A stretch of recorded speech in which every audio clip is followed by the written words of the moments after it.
அது ரொம்ப பாசிட்டிவாக நம்ம பால் பொங்கி ஆச்சு.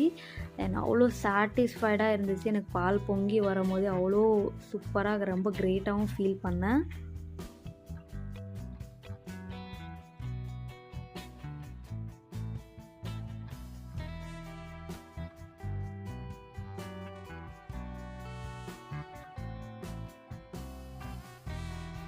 அன்னைக்கு வந்து பூஜை ரூம் செட்டப் வந்து இப்படி தான் சிம்பிளாக பண்ணியிருந்தேன்.